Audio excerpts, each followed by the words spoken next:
एवं सभा में उपस्थित सभी गणमान्य जनों को मेरा प्रणाम। जिस विधानसभा को आचार्य नरेंद्र देव, पंडित गोविंद वल्लभ पंत और चौधरी चरण सिंह जैसे नायकों ने सुशोभित किया, उस देश की सबसे बड़ी विधानसभा को मेरा सादर प्रणाम। मेरा नाम अर्जुन है, कक्षा 12वीं का छात्र हूं। संविधान के 75 वर्षों की यात्रा पर बोलने हेतु तीर्थों के तीर्थराज प्रयाग से आपके समक्ष उपस्थित हूं। यूनिवर्सिटी ऑफ शिकागो के प्रोफेसर टॉम गिन्सबर्ग ने 1789 के बाद लिखे गए 190 संविधानों का अध्ययन किया और पाया कि इन संविधानों का औसत जीवन मात्र 17 वर्ष है।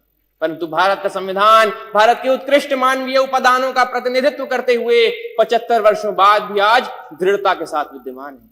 यह इसलिए भी क्योंकि भारत का संविधान मात्र 2 वर्ष 11 महीनों के विमर्श से तैयार हुआ एक दस्तावेज नहीं, अपितु 200 वर्षों की सतत साधना से परिणित नवनीत है।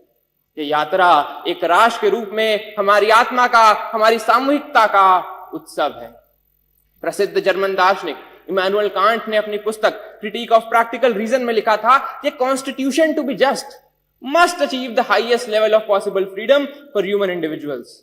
कांत की इसी वैचारिकता को अपनी समस्त समग्रता में समेटने का काम संविधान ने किया और एक समावेशी लोकतंत्र संजोया। भारत का संविधान सिर्फ इसलिए बड़ा नहीं है क्योंकि इसमें 1.5 लाख शब्द हैं, अपितु इसलिए भी क्योंकि इसके पृष्ठों से महात्मा गांधी के हिंद स्वराज, भगत सिंह के क्रांति, अंबेडकर के सामाजिक न्याय और नेताजी बोस के संप्रभु और सशक्त भारत की आकांक्षाएं भी परिलक्षित होती हैं। संविधान की यात्रा सरल नहीं रही है। अगर इसने 24 अप्रैल 1973 को केशवानंद भारती निर्णय के रूप में रक्षा का प्रयास देखा तो 1975 में आपातकाल के रूप में प्रहार भी देखा। संविधान हमारा वह दर्पण है जिसमें हम अपने अतीत को देखते हैं, वर्तमान को समझते हैं और भविष्य को गढ़ते हैं। हमें यह भी समझना होगा कि संविधान साधन है, साध्य नहीं। हाँ, वो हमें जमीन तैयार करके तो दे सकता है, परंतु उस पर फसल बोने का काम हमारे ही जिम्मे है। ऐसे में हमें समझना होगा कि हमें एक ऐसे राष्ट्र का निर्माण करना है जिसके 6 स्तंभ हों: समता, समृद्धि, समन्वय, संस्कृति, सेवा और समर्पण।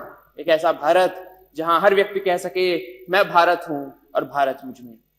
जहां विश्व में तमाम जगह संवैधानिक मूल्यों के लिए, मताधिकार के लिए आंदोलन देखे गए, वहीं भारत में सहजता से प्राप्त मताधिकार एवं मौलिक अधिकारों ने शक्ति का संचार किया।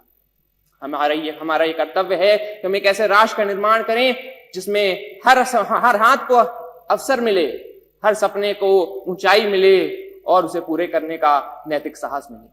अंत में इतना ही कि हमने तहरीर की है कागजों पर सदियों की बातें, संविधान यूं ही नहीं, हर लफ्ज में एक कौम की सांसें। धन्यवाद।